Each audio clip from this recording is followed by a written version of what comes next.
তো আমরা এখান থেকে এখন বেরিয়ে যাচ্ছি আর একদম অর্গানিক সমস্ত বাগানের মধ্যে। হ্যাঁ, আমাদের তো ওভারঅল এক্সপিরিয়েন্স খুবই ভালো ছিল। পুরো অন্ধকার গাইস। এক মিনিট তোমরাও কি রিসেন্ট পাহাড় যাওয়ার প্ল্যান করছো আর খুঁজছো এমন একটা অফবিট হোমস্টে যেখানে কাটাতে পারবে সুন্দর একটা দিন, আর তার সঙ্গে চাইছো এত সুন্দর প্রাকৃতিক দৃশ্য, এত সুন্দর ঝর্ণা আর ব্রুম থেকেই এত সুন্দর কাঞ্চনজঙ্ঘার ভিউ? তাহলে কিন্তু তোমরা একদম সঠিক ভিডিওতে এসে পড়েছো, কারণ এই ভিডিওতেই থাকছে সমস্ত ইনফরমেশন, কোথায় রয়েছে এই অফবিট প্লেস আর কোথা থেকে তোমরা এত সুন্দর ভিউ দেখতে পারবে আর কত কি পড়বে সমস্ত ডিটেলস আমি এই ব্লগেই দিয়ে দেবো। আর 1 মিনিটও দেরি না করে তোমার পাহাড় প্রেমী বন্ধুদেরকে ভিডিওটা শেয়ার করে দাও, তোমরাও পুরো ভিডিওটা দেখতে থাকো। তো ফাইনালি আজকে থেকে আমি শুরু করছি আমার পাহাড় সিরিজগুলো। আমি জানি আমি বহুত লেট করে ফেলেছি, কারণ আমরা গেছিলাম সেপ্টেম্বর মাসে ল্যাদ খেতে খেতে, আজকে আমি গিয়ে ভিডিওটা এডিট করছি।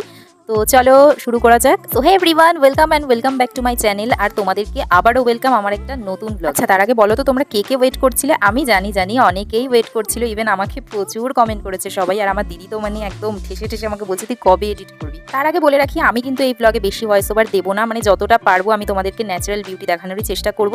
তো চলো ব্লগটা শুরু করি।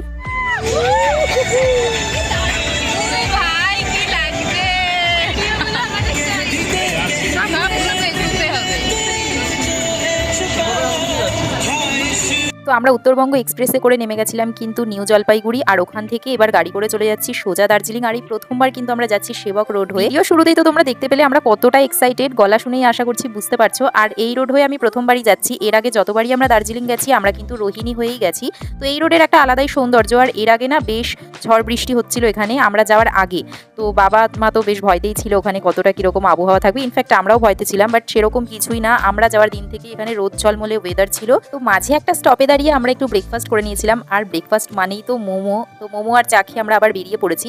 আর আমাদের প্রথম ডেস্টিনেশন ছিল কিন্তু ছোটা মাঙ্গাও, তো তোমরা দেখতে পাবে সেটা। আর আমার মনে হয় পাহাড় মানেই সুন্দর, সেখানে আর আলাদা করে কোনো কিছু এডিটের দরকার পড়ে না। আর এই রাস্তাটা ঠিক তেমনই, এত গ্রিনারি মানে চারিদিকে আর এত সুন্দর। তবে এই জায়গাটা একটুখানি খাড়া রাস্তা ছিল। তো গাড়িটা ঘুরিয়ে এবার আমরা চলে যাচ্ছি আমাদের হোমস্টের দিকে। এখন কিন্তু জায়গা এক্সচেঞ্জ করে আমি আর সোনা চলে এসেছি পিছনে, আর এবার আমরা হোমস্টের দিকে যাচ্ছি। তো ফাইনালি পৌঁছাই, তারপরে তোমাদের সঙ্গে লোকেশনটা শেয়ার করবো।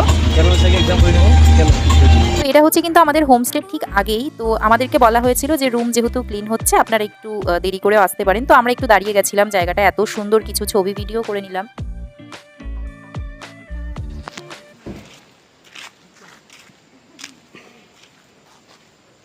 ও ভাই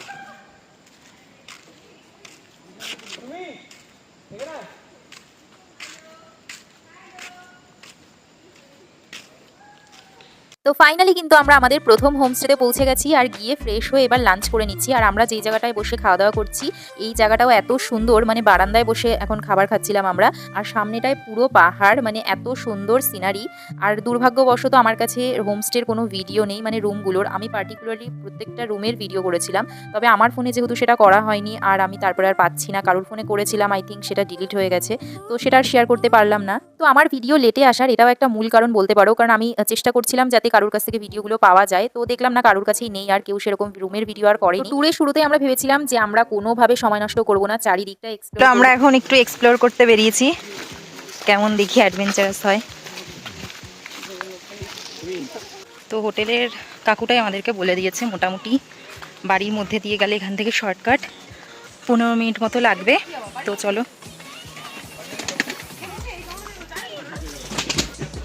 আর ও পুরো আমাদেরকে গাইড করে নিয়ে যাচ্ছে। হ্যাঁ, জাস্ট মেক শিওর যে সবাই যেন ফলো করে ওকে। ও ফলো করছে সবাইকে, মানে শিওর হচ্ছে যে সবাইকে ফলো করে। তাই না কি বলতো, যখনই এখানে কোনো মানে টুরিস্ট থাকতে আসে এটা তো নিয়ে যেতে হয় না। হ্যাঁ, ওদের এই জায়গাটা জাস্ট দেখো, ও মাই গড, পুরো মনে হচ্ছে একদম ভুতুরে কোনো জায়গা। ওফ, দাঁড়াও, ওফ, পুরো অন্ধকার। ওফ বাবা, খুব কষ্ট হচ্ছে। দিদি এসো, দিদি। আমার দিদি তো ঠাকুরের নাম করছে।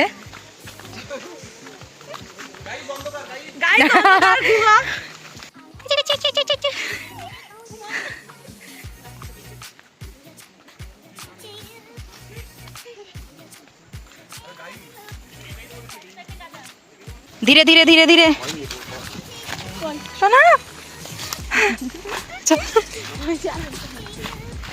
কেমন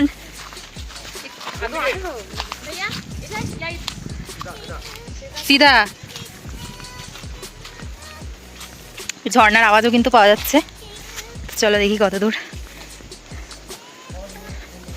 এটা কিন্তু সেরকম কোনো পাকা রাস্তা নয়, জাস্ট বুঝতেই পারছো তোমরা হেঁটে যাওয়ার মতো। আর আমাদের সঙ্গে হোটেলেরই একটা দাদাও এসছে, যে সঙ্গে যাচ্ছে, যেহেতু এখানে নাকি বিকালের পরে বেরোনো যায় না। তো আমরা কিন্তু এখন একটা জঙ্গল পেরিয়ে এবার চলে যাচ্ছি ঝর্ণার দিকে। আর এরপরে গিয়ে আমরা যা দেখতে পেলাম, ও মাই গড, মানে তোমরা একটু পরে দেখতে পাবে, আমি বলছি না আর মুখে কিছু। আর সবচেয়ে সারপ্রাইজিং ব্যাপার হলো আমার দিদি যে এত কুড়ে মানে ঘুমিয়ে থাকেও পাহাড়ে গেলেও, সেই মানুষ উঠে আমাদের সঙ্গে হেঁটে হেঁটে যাচ্ছে।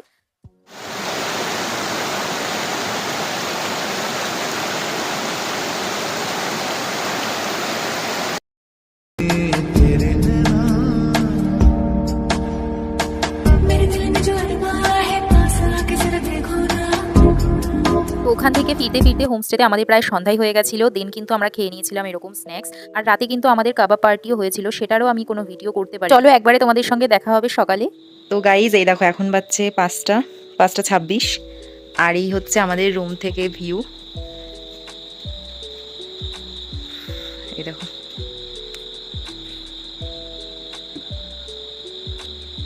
অসাধারণ ভিউ।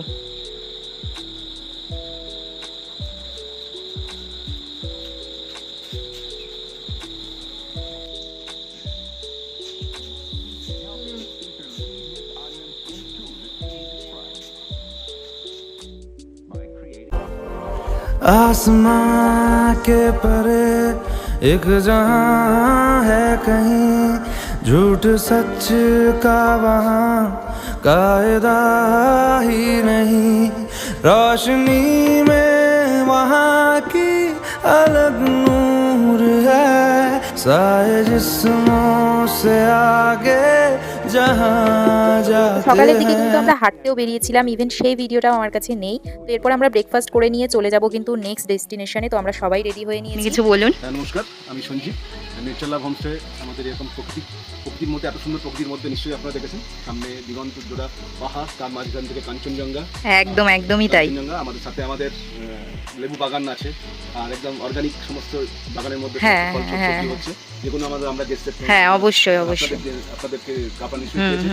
আর আমরা একটু অন্য ডিফারেন্স টাইপ করতে চাই, কারণ কি দেখুন, সবাই তো আমরা হোমস্টেতে আসেন মানে প্রকৃতির মাঝে, প্রকৃতির মা কেন একদমই তাই। যদি আমরা নিজেদের পার্সোনাল টাইমটা স্পেন্ড করতে পারি, সেই চেষ্টা করে রাখি। হয়তো সবটা পারি না, কিন্তু চেষ্টা। না সত্যি খুব সুন্দর। আর আপনাদের তো দেখছিলাম আরেকটুখানি সাজগোজের ব্যবস্থাও হচ্ছে আরো। পুজো আসছে, হ্যাঁ, আরো অনেক কিছু কাজ চলছে। আর আমাদের খাবার দাবার থেকে শুরু করে সবকিছুটা আলাদা, অন্যদের থেকে একটু আলাদা। একদমই তাই। আপনারা যাতে স্যাটিসফাই প্রকৃতির মাধ্যমে প্রকৃতিকে অনুভব করার জন্য, আপনি একটু এই জায়গাটার অ্যাড্রেসটা একটু বলে দিন তাহলে। ছোট মাঙ্গুয়া। আচ্ছা। আর তিস্তা বাজার থেকে উঠে আপনি আসতে পারেন, কিংবা পেশক গোমাদার হয়ে আপনি আর কন্ট্যাক্ট ডিটেইলস আপনি আমাকে বলে দিন। আমি কন্ট্যাক্ট নাম্বার হলো নেচার লাভ হোমস্টে 9163614594। ঠিক আছে, তাহলে আজকের মতো আশা করি আবার আপনাদের সঙ্গে। হ্যাঁ। আপনাদের সঙ্গে আমরা আজ যতটুকু আমাদের ব্ল্যাক ছিল, সেই ব্ল্যাকটা আমরা চেষ্টা করব। না অবশ্যই খুব ভালো ছিল। হ্যাঁ, আর আপনারা কিন্তু শুনেই নিলেন, আর তো সবাই এভাবে ডিটেলস জেনে নিলেন। তো চলো এবার আমি তোমাদেরকে বলে দিচ্ছি আমাদের কত পড়েছিল। তো আমাদের পার হেড কিন্তু 3 বেলা থাকা খাওয়া মিলিয়ে পড়েছিল এক একজনের 1000 থেকে 1200-র মধ্যে। তো এটা কিন্তু পুরোপুরি ভ্যারি করে তোমরা গ্রুপে কতজন যাচ্ছ সেই হিসেবে। তো সেটা তো তোমরা কন্ট্যাক্ট নাম্বারে কথা বলে নিতে পারো। আর ছুটির দিনে এরকম অফবিটে এত সুন্দর একটা হোমস্টেতে তোমরা একটা দিন কাটিয়ে আসতেই পারো। তো চলো এরপরে আমরা এখান থেকে চলে যাবো আমাদের নেক্সট ডেস্টিনেশনে, সেটা তোমরা দেখতেই পারবে পরের ভিডিওতে। তো চলো আজকের মতো টাটা, বাই।